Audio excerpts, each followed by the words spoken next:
Hello, this is Patrick with New Jersey's Outdoor Adventures YouTube channel. Very excited to have Kyla and Rob on the channel today. They're going to give us a tour of their DIY RAM Promaster campervan conversion that they're living in full time. So join us. I'm Kyla. I'm Rob, and this is our 2020 RAM Promaster 159 Extended complete DIY build. Yeah, it's named Frankie. Yep. Very important. It took us 5 months about to build from start to finish, all on our own pretty much. Yep. And we decided to do this because I'm a traveling respiratory therapist and we wanted to travel throughout the states, do different contracts, and try to get debt free. So Yeah. it was very financially motivated, number one, and adventure number two. Save on rent. That was one of our biggest motivators. What made this kind of unique was we didn't get a chance to look at it at the dealership, so when it was delivered, we realized it has a bench seat up front, so we weren't able to use the swivel seats. I think there are manufacturers out there that do the swivel seats, but we figured let's just keep it for Juju. He can sit in the middle as a co-pilot, and then we decided, well, based on that, we'll just build our kitchen here right behind the seats as opposed to alongside the wall, which is pretty common. This is our kitchen. Welcome. I made this. I'm very proud of it. Yeah. And then these are bought cabinets from Lowe's that we painted with a mint chalk paint. These are from IKEA throughout the van, which we like because it's a cohesive look. We got a little copper sink here, which leads to a 26-gallon water tank. That's our inlet. It's pretty simple. I know a lot of people like to do their tanks in the back, but we're first-time builders with pretty much everything. Use a water filter to filter out some, just in case there's larger particles or for any reason there's the whole little hookup-y thing. But we like having it all together, and it didn't use up a lot of plumbing equipment, so that way if anything goes wrong, because we're not plumbers, we'll kind of know how to do it. We got a nice little sink, which we've seen I think on a lot of builds. Yeah, you're able to rinse off your feet if you need to, and give Juju a shower. Yeah, give Juju a shower. Able to do that. For a privacy curtain, my coworker Dominique, thank you, lent me her sewing machine, and so I used that for a lot of different projects. And these little velvet curtains, I did a blackout curtain on this side for, heat protection and light protection, insulation, and they fully block off that whole thing, and then that plus the windows being covered, it pretty much you can't see in at all at night, which is nice. So the plumbing is we have little child magnets. It's pretty simple. We just used a 12-volt on-demand SureFlow pump, the silencer kit. With the hoses and the plastic fittings, it's pretty straightforward. The accumulator tank eliminates pulsating. You can draw a little bit of water without the pump cycling. And then we just have a drain out the bottom of the van. That drain hose is able to be attached to a gray water tank if we're in an RV park. We use biodegradable soap. We don't have a shower in here, so it was really just water that goes down. So we're pretty comfortable with that. I've got my composting bucket there. Yep. Toothbrushes here. Pretty simple setup. And we did cap the hot water because I just didn't really want to deal with a You don't need that heater. for just washing your hands and doing dishes. Our cooking setup is pretty simple, but that's what we wanted. We just have a little camper type 2-burner stove. I did choose that option because I would prefer to cook outside if possible. And a lot of the times I just want a clean countertop, salads, you don't need a stove. And we do have a little, this is for coffee in the morning. We're big fans. Saw this on someone's channel, so thank you. Works great. And then this is our coffee setup here. We like to do pour-overs. And here we have a little spice rack that I did. They're super expensive online, so I kind of made this myself, and it wasn't that hard, and it saved quite a bit of money. Probably the easiest accessory in that whole van. Took us about Gets a lot of minutes. attention. Yeah, but we just used the removable wallpaper and fasten it to the wall and have the magnets, and it's been pretty solid so far. It does move. We did a lot of test runs. And then up here, the pantry area, we just have bins with all dry goods.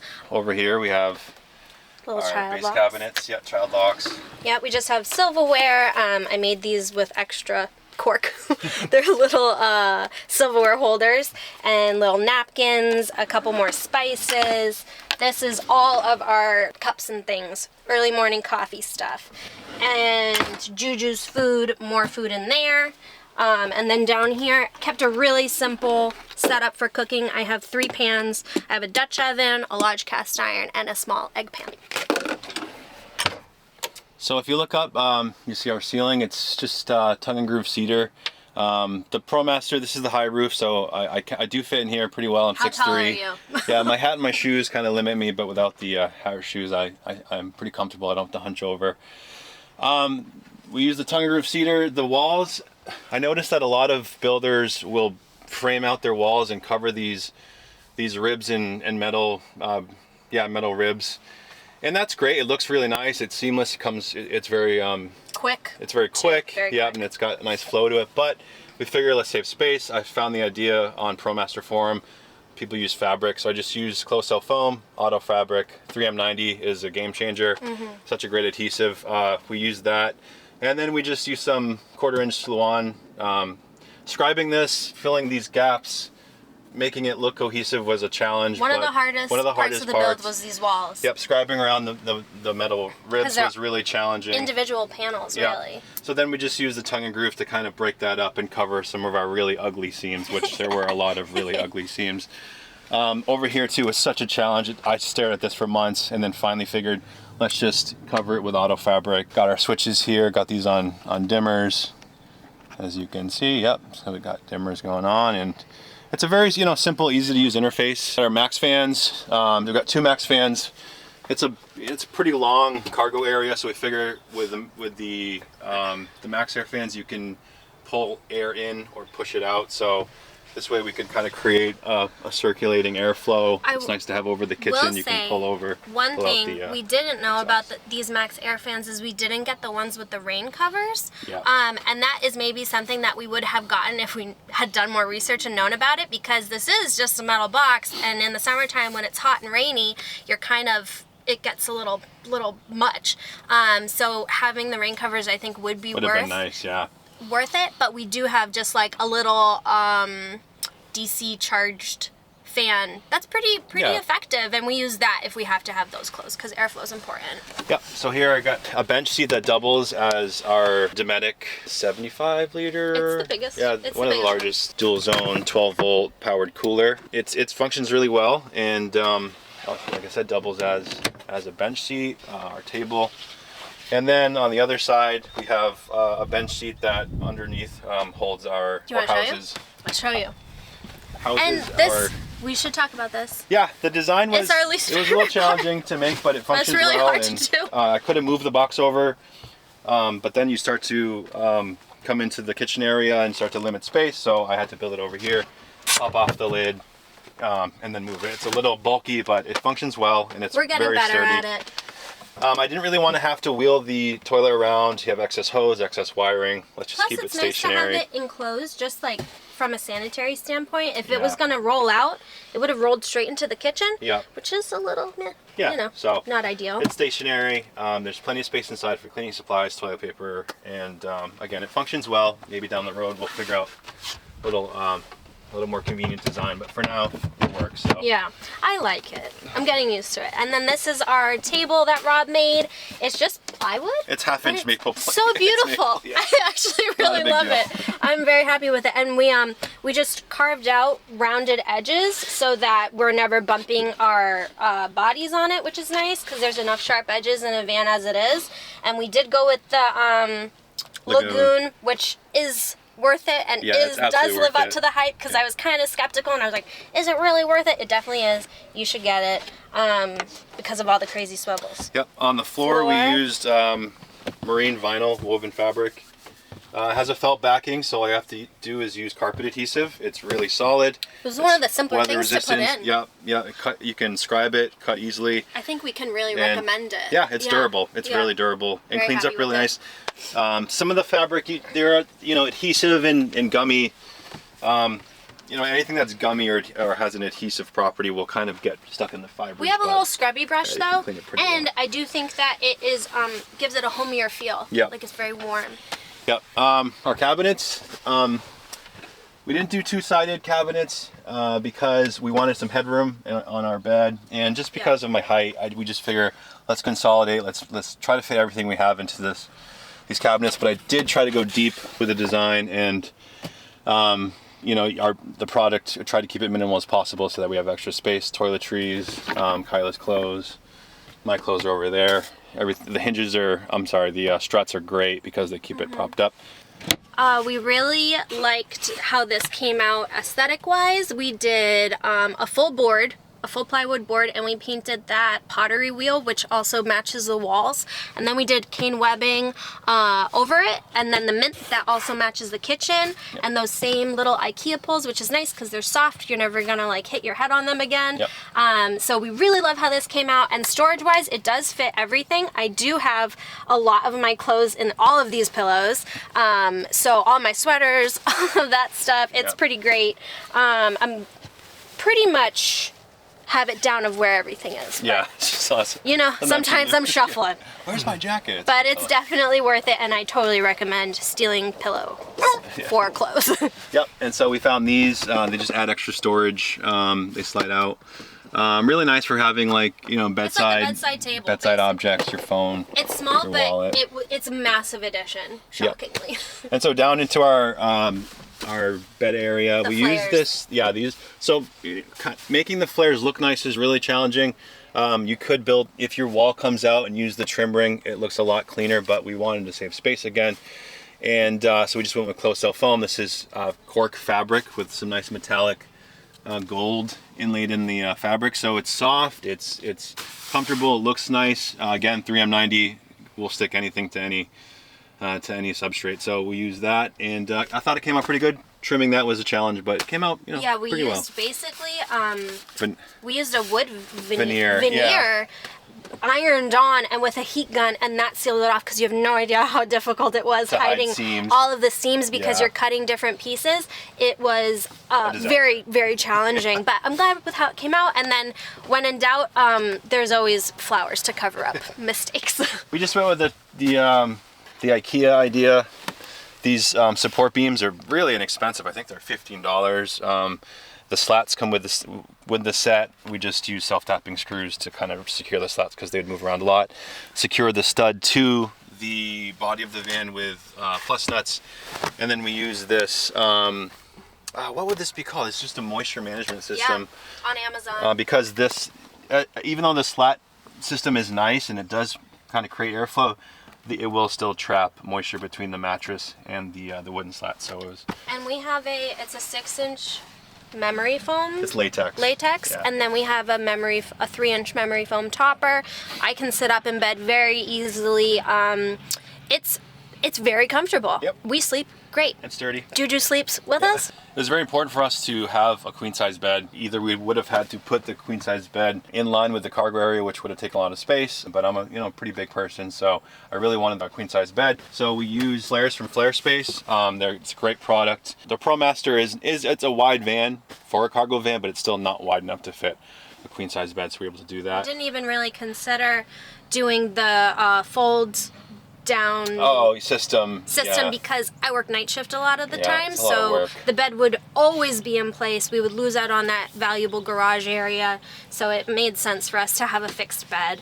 Plus it's easier in terms of making it and putting it away and everything. So definitely happy with that decision. In terms of electricity, we have 400 watts of solar. I used flexible solar panels from Renogy. They're pretty low profile, and I fastened them to the roof of the van without drilling, which was great. Then we have two 120 volt outlets. We have an inverter, 300 amp hours of lithium ion batteries, and I don't have a ton of electrical, nothing crazy in terms of electrical load, so it's been really stout so far. These are the flares. They came from Flare Space unpainted, so we just painted them white. We put on this 3M vinyl decal from Stickers with Altitude, I believe it is, on Etsy. Cut this out, kind of framed it out, kind of add some character to it. This is our 30 amp shore power inlet. I found these Ultra Motorsport rims. There's only 3 aftermarket wheels for a ProMaster. It's our cargo box by Luminous. It's great for, I'm gonna put my propane tank in there, some extra tools, my shore power extension cord, and I was able to, because the product is so great, you're able to attach it to the door without drilling. The brackets fit right into the hinges. We wanted I don't know, something pretty. Yeah. I'm a big fan of funky wallpaper, so we did this. We are thinking we'll probably put some bungee cords through the hole so we can put maybe snowboard jackets, whatever there, but it is nice and it does tie into the kitchen. It's in the kitchen as well, which we like.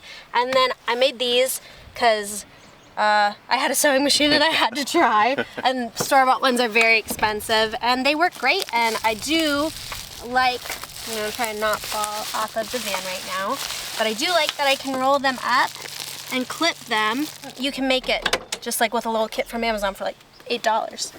Yep, so here's our cargo area. We're big snowboarders, so that was kind of a crucial piece with having our snowboard equipment. We also have, we're gonna be traveling from the van. It's our home, so it's our base camp. So there's a lot of cargo, but it's such a big van. It's our Mr. Buddy. I think it uses a 1 pound propane tank. Really efficient, heats up, especially in an area like this where it's 60 square feet, it heats up very quickly. Got some storage here. Gotta pull this out. There goes my helmet. That's like, And so here's our electrical area. Just have the charge controller, the 12-volt fuse block, and my batteries are stored right under the bed, nice and neat. And I'm able to monitor the levels on the batteries, the solar panels with the Renogy DC Home app. So it's been really effective and reliable so far. So we use some hooks here, some nice gold metallic hooks. They fold. Able to store hats, sweatshirts. This was really challenging. I think really what took up a lot of time was trying to make everything look nice. And at the end of the day, you have awkward angles and sheet metal. So, creating trim pieces, it takes a lot of time and a lot of scribing, a lot of patience. But once you make it work, no one notices, and it looks, at the end of the day, it looks pretty seamless. Also, if you look down on the floor, instead of taking the marine vinyl for the whole cargo area, we use this rubber flooring. It's pretty popular in gyms. But it's been great. It's durable, and it also provides a grippy surface for things. So boxes and containers and our cooler don't move around as much on the road. So because we do have room back there, it's not stuffed to the brim. Right. Even if it might look like it, we can Right. fit a lot more. And it breaks so, it up. It's a garage area, so it almost has that feel of being separate from the house. The ladder is, I believe it's a VanTech. It was actually pretty inexpensive, $250. I thought it was pretty reasonable. You do have to drill through the doors, but I drilled through this van probably like 15 times. So you can go up to the top here. Got some composite decking, some 80/20 for the side rails and unistrut. Here are the panels, Turnabond, carriage bolts, some wing nuts, and some red thread lock. Keep those secured. Just in case anyone is building a van with a split bench up front, building a freestanding wall to support the base cabinets in the kitchen definitely took some engineering. My father-in-law gave me an idea, I ran with it. So I used a combination of 80/20 corner brackets, and then I took some 3/4 inch plywood, cut them into effectively studs. That way you're able to fasten the base cabinets to the studs. You have some structure, it's rigid. The 80/20 is actually extended and then fastened to the chassis of the van with the cargo tie-down cutouts. So it's very secure and safe. Thank you very much for taking the time today to give us a tour of your awesome creation. I love the layout, how you have the kitchen across the front. It's a very common layout I see in a lot of the European campers. I understand why you did it because of that split bench. Yeah. Can you tell us a little bit about any of the struggles being a first-time DIY van builder that you had to overcome? I know you mentioned a couple things in the video, but maybe there's some more that you want to help our viewers with. Yeah. I think for me, I'm a big checklist person. Like, I really like having, I've got my bullet journal, I've got my list of everything I want done, and it was really frustrating in the beginning. It was like, why aren't the walls done? And it's because there's 1,000 layers. So getting that through my head was really helpful in keeping a positive attitude, because sometimes you just want a project completed, but Yeah. everything's connected. So it's like, it felt, I think when I started thinking of it more like Sudoku, like where you fill in one number over here to get one number over here, then it all comes together to give you a full picture. And it's a simple thought, but it really helped me to like be like, oh, okay, like I can't finish this today. It's going to be finished maybe in a month. But there's a ton of little things happening in between. You are learning a ton of different things at once. Be nice to yourself, stay positive. And you can't be a perfectionist. It's No. a DIY van. It has character. It's never going to be perfect. Sometimes it has to be good enough. If you keep hyper focusing on one part, you're never going to finish. And I would say too, just don't quit in the middle of it. You have so many things to accomplish and you're just kind of just sinking. Just go out there, start tackling something, start small, and don't quit, because at the end of the project you feel so much accomplishment and pride. Even though the van's done, it's not done, right? It's never Because going to be done. It's going to evolve Yes. as you live in it, and maybe some things that were important to you when you're building it aren't going to be as important anymore, and then you're going to have other priorities of other things you might want to add or delete. I actually look forward to it now. In the middle of the project, I hated this van, but now I'm like, I actually look forward to maybe down the road improving this aspect of it. You have so much pride, and if you're on the road, if you built the van, you know exactly how to fix something, and you have the tools and the skills to do that. So that's really empowering. And was there a budget that you guys had put down initially and said, this is what we're going to spend? We did. How did that work out for you? We budgeted, I think we wanted to stay between 15 to 20,000, not including the van itself. And we definitely went over that. We were more in the 20 to 25 range. We did have to buy our own tool, a lot of our own tools, did. equipment. So that's counted in with that. And the flares were expensive. That was a big which were we need those. Yeah. So that was a definite. But I mean, like the fridge, the toilet, that's $1,000 a piece. So adds up quickly. Things add up. And also, like, we did do a lot of small details. I will say that, like, if you wanted a completely white, very minimal looking van, that would save money, because like the rope costs money, the little magnets cost money, the fabric. The foam is surprisingly expensive, fabric's expensive, so it adds up. But that part is all paid off, which is nice. But we do have, I think we have 30,000 left on the van, which we goal to pay that off, and then be debt free. We had a car in Hawaii that we sold, wasn't worth much at all. And then I did buy a little dinky Toyota Corolla here for work and everything, and we did just sell that. So not a ton of money from the cars, but it helps. And once you pay it off and you're rent free, that it's just such a great move financially to be debt free and not paying rent.